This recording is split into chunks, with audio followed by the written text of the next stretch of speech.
चलिए दोस्तों, शुरुआत करते हैं आज फिर एक नए वीडियो के साथ में। और अधिगम से जुड़े हुए कुछ और प्रश्नों को लेकर के अभी हम बात करने वाले हैं। दोस्तों, अधिगम हमारा बहुत बड़ा यूनिट है और काफ़ी प्रश्न इसके अंदर अभी हम और देखने वाले हैं।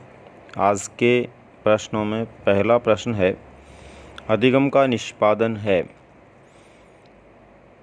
अभिवृत्ति, ज्ञान, कौशल, उपरोक्त सभी।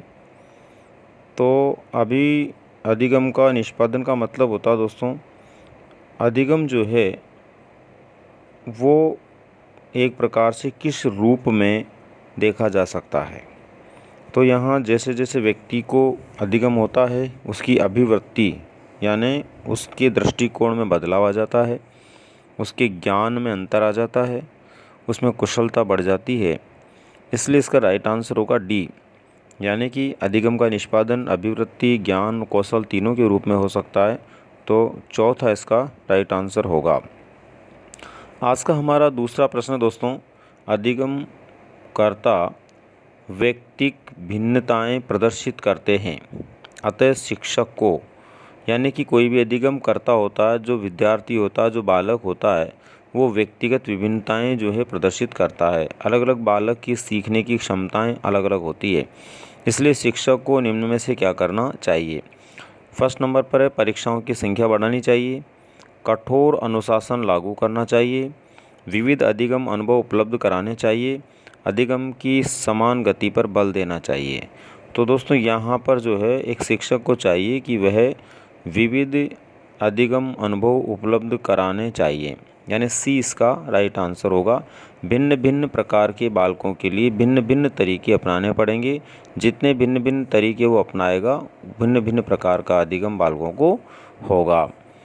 अगला और तीसरा प्रश्न है हमारा आज का, अभिक्रमित अधिगम निम्न में से किस पर आधारित है। अभिक्रमित अधिगम निम्न में से किस पर आधारित है। तो चार ऑप्शन है इसमें, क्षेत्र सिद्धांत, क्रिया प्रसूत अनुकूलन, प्रयास त्रुटि सिद्धांत और परंपरागत अनुबंधन।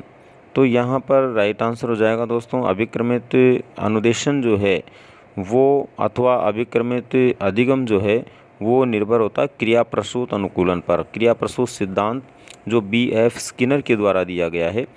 तो यहाँ पर राइट आंसर होगा क्रिया प्रसूत सिद्धांत। अगला हमारा प्रश्न है आज का, पावलोव व स्किनर निम्न में से किससे संबंधित हैं। यहाँ पर अलग अलग संप्रदायों के नाम दिए हुए हैं, कौन से संप्रदाय से कौन संबंधित हैं। तो दोस्तों यहाँ पर पहला दिया हुआ है संरचनावाद। संरचनावाद से संबंधित कौन है, प्रकार्यवाद से संबंधित कौन है, व्यवहारवाद से संबंधित कौन है और गेस्टाल्टवाद से कौन है। इस तरह अलग अलग संप्रदायों के अलग अलग जो है समर्थक होते हैं।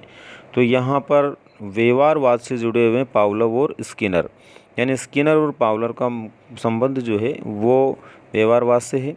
संरचनावाद से संबंध की बात करें तो विलियम वुंट से है और टिचनर से हैं, तथा प्रकार्यवाद की बात करें तो जॉन डीवी एवं विलियम जेम्स से है। गेस्टाल्ट थ्योरी जो है गेस्टाल्टवादियों की है, जिसमें मैक्स वर्दीमर, कोहलर, कोफका, लेविन आदि विद्वान है। तो यहाँ पर राइट आंसर हो जाएगा सी, व्यवहारवाद। पांचवा प्रश्न हमारा आज का, अधिगम प्रतिफल का तात्पर्य है। अधिगम प्रतिफल का तात्पर्य है, पहला बालक के व्यवहार में होने वाला परिवर्तन, दूसरा शिक्षक के शिक्षण विधियों में परिवर्तन, तीसरा पाठ्य वस्तु का परिमार्जन, चौथा उपर्युक्त में से कोई नहीं।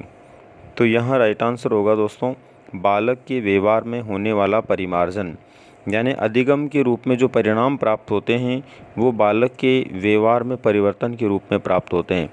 जैसे जैसे बालक के व्यवहार में परिवर्तन आ रहा है, मतलब अधिगम हो रहा है।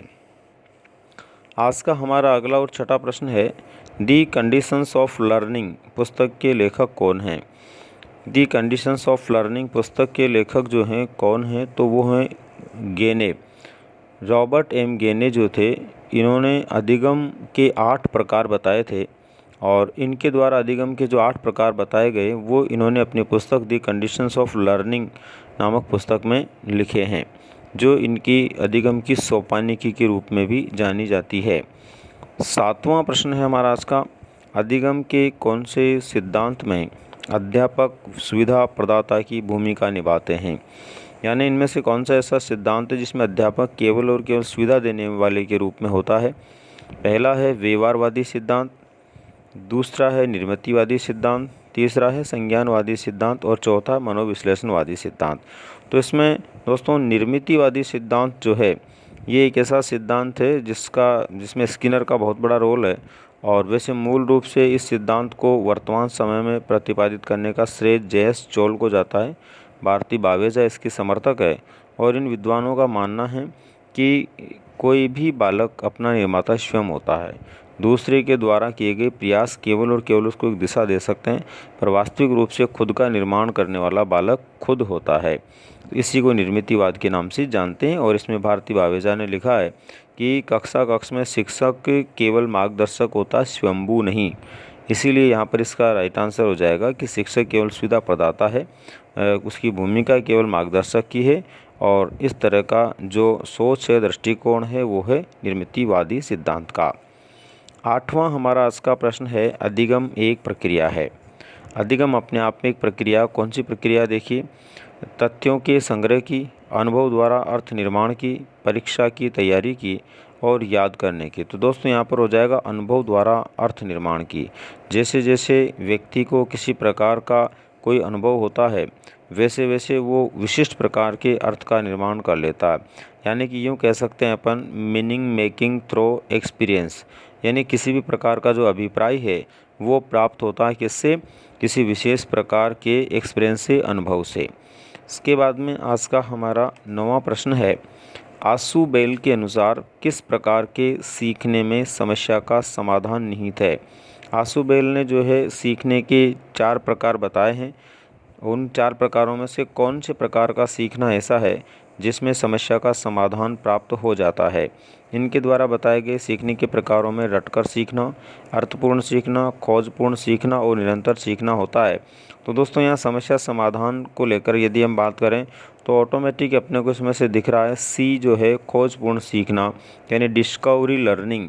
इस डिस्कवरी लर्निंग के अंदर क्या होता है कि कोई भी बालक खोज करते हुए सीख सकता है और जब खोज करना होता है तो वहाँ समस्या समाधान के गुणों का विकास उसमें होता है। चलिए दोस्तों, आज का हमारा आखिरी और 10वां प्रश्न है, सुनीता का व्यवहार एवं आदतें अब शहर के व्यवहार में ढल रही है। यानी सुनीता संभवतः गांव से रहने वाली है और अब वो शहर के अंदर रहती है। तो शहर में जब शुरू के अंदर आई तो वहाँ पर हो सकता है उसका व्यवहार अलग तरह का था, लेकिन अब धीरे धीरे वो शहर के व्यवहार में ढल रही है। तो यह है, ये जो व्यवहार है इसको किस नाम से हम जान सकते हैं? तो पहला है अनुदेशन, दूसरा है शिक्षण, तीसरा है अधिगम और चौथा प्रशिक्षण। तो दोस्तों यहाँ पर जो है किसी भी व्यवहार का परिवर्तन जो होता है वो अपने आप में अधिगम होता है। जैसे वुडवर्थ ने कहा है कि किसी भी प्रकार का नवीन ज्ञान व्यक्ति को मिलता है तो उसमें नवीन प्रतिक्रिया पैदा हो जाती है। तो यहाँ पर भी ये सुनीता का गांव से शहर में आने के बाद में नवीन ज्ञान यहाँ पर मिला शहर का और उससे उसके अंदर नवीन प्रकार की प्रतिक्रिया पैदा हो गई। तो ये थे दोस्तों हमारे आज के 10 प्रश्न। दोस्तों सबसे पहले तो आप लोगों को मैं अगले वीडियो में आने से पूर्व धन्यवाद देना चाहूँगा कि आप लोगों ने जो है इस चैनल को बहुत कम समय में काफ़ी लोगों तक लोकप्रिय बनाया और उसी प्रकार से मैं भी आपके साथ में जुड़ा हुआ हूँ। लेकिन मैं इसके साथ साथ और आपसे निवेदन करना चाहता हूँ कि इसकी लोकप्रियता जिस प्रकार से बढ़ती जा रही है और जिस तरह से आप काफ़ी लोग इसमें इंटरेस्ट ले रहे हैं, उसी प्रकार से जब काफ़ी और साथी लोग आपके इसके जुड़ कर के इसके लाभ को लेंगे तो दोस्तों निश्चित रूप से ये मेरे लिए भी सौभाग्य का होगा और आपके दोस्त के लिए या जो भी आपका मिलने वाला उसके लिए भी फ़ायदे का सौदा होगा। इसलिए आप ज़्यादा से ज़्यादा लोगों के साथ में इसको शेयर करें। और सबसे बड़ी बात यह है कि मैं बहुत जल्द आपको एक ऐसी खुशखबरी इसमें देने वाला हूं, जो ही आप लोगों की संख्या इसमें 20,000 तक जुड़ती है उसके बाद में अब वो क्या खुशखबरी होगी 20,000 के साथ ही आपको मिलने वाली है। तो इंतज़ार करिए उसका, और इंतज़ार जितना जल्दी ख़त्म होगा उतनी जल्दी खुशखबरी आपके सामने होगी। धन्यवाद दोस्तों, मिलते हैं अगले वीडियो में।